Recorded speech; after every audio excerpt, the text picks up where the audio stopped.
السلام علیکم ورحمۃ اللہ وبرکاتہ۔ آج ہم بات کریں گے شوہر کے انتقال کے بعد عورت کو عدت گزارنا کیوں ضروری ہے اور اس کے بارے میں قرآن پاک کا کیا حکم ہے۔ تو سب سے پہلے یہ بات جان لیں کہ اللہ تبارک و تعالیٰ نے اپنی حکمت سے خود ہی یہ احکام نازل فرمائے، ارشاد فرمایا والذین یتوفون منکم ویذرون ازواجا یتربصن بانفسہن اربعۃ اشہر وعشرا، یعنی کہ اللہ تعالیٰ ارشاد فرماتا ہے اور جو تم میں انتقال کر جائیں اور اپنے پیچھے بیویاں چھوڑیں تو ان کے اوپر ضروری ہے کہ وہ 4 مہینہ 10 دن تک اپنے آپ کو روکے رہیں۔ 4 مہینہ 10 دن اللہ تبارک و تعالیٰ نے بیان فرما دیا، یعنی کہ شوہر کے انتقال کے بعد سے عورت 4 مہینہ 10 دن یعنی 130 دن مکمل وہ نکاح نہیں کر سکتی۔ ساتھ ہی ساتھ میں عدت کے احکام یہ ہیں کہ تیل نہ لگائے، خوشبو نہ لگائے، زیب و زینت نہ کرے، مہندی نہ لگائے۔ یہ سارے احکام عورتوں پر لازم ہیں کہ وہ جو ہے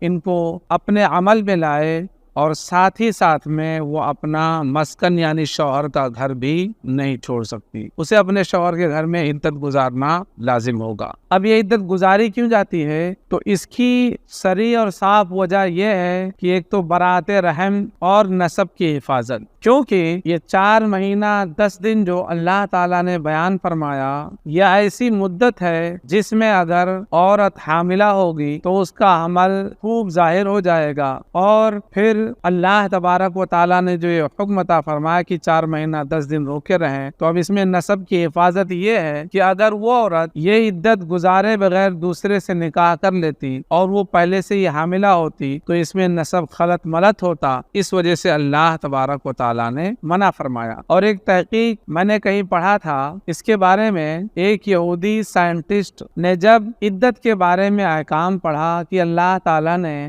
مسلمان عورتوں کو حکم دیا ہے کہ وہ شوہر کے انتقال کے بعد 4 مہینہ 10 دن اپنے آپ کو روکے رہیں، اور اگر کوئی عورت طلاق شدہ ہے تو اسے بھی ضروری ہے کہ 3 حیض اپنے آپ کو روکے رہے، پھر ہی تو وہ یہودی سائنٹسٹ اس بارے میں کہتا ہے میں حیران بھی ہوا اس پر، اور پھر میں نے اس کا باریکی سے مطالعہ کیا اور ریسرچ کرنا شروع کیا، تو خود کہتا ہے میں نے سب سے پہلے اپنی ذات پر، اپنی اولاد پر اور اپنے گھر پر ریسرچ کیا۔ میرے 3 بچے تھے، 2 بچوں کا ڈی این اے تو بالکل مجھ سے ملتا تھا اور ایک بچے کا ڈی این اے مختلف تھا، تو اس طریقے سے اگر عورت اپنے آپ کو مرنے کے بعد میں شوہر کے یا طلاق دینے کے بعد میں عدت بغیر گزارے نکاح کرے گی تو اس کا نسب خلط ملط ہو جائے گا، نسب مکس ہو جائے گا۔ اس لیے ضروری ہے کہ اللہ تبارک و تعالیٰ کے حکم پر عمل کیا جائے، اس میں یہی حکمت ہے اور ہونا بھی یہی چاہیے، کیونکہ عورتوں کے لیے حکم ہے کہ اس مدت میں وہ بناؤ سنگار نہ کریں۔ عورتوں کا بناؤ سنگار صرف اور صرف شوہر کے لیے ہونا چاہیے، جب شوہر ہی نہیں رہا تو بناؤ سنگار کا مطلب ہی کوئی نہیں رہا۔ اور پھر وفا کا بھی تقاضا یہ ہے کہ جب شوہر کا انتقال ہو جائے تو حسن وفا یہی ہے کہ وہ اپنے شوہر پر نظر رکھے اور اسی کی طرف جو ہے نظر کرتے ہوئے اسے بناؤ سنگار کا اور دنیاوی زیب و زینت کا کوئی خیال نہیں رہنا چاہیے۔ اس لیے ضروری ہے کہ عورت شوہر کے انتقال کے بعد میں 4 مہینہ 10 دن اپنے آپ کو نکاح سے روکے رہے، یعنی عدت گزارے۔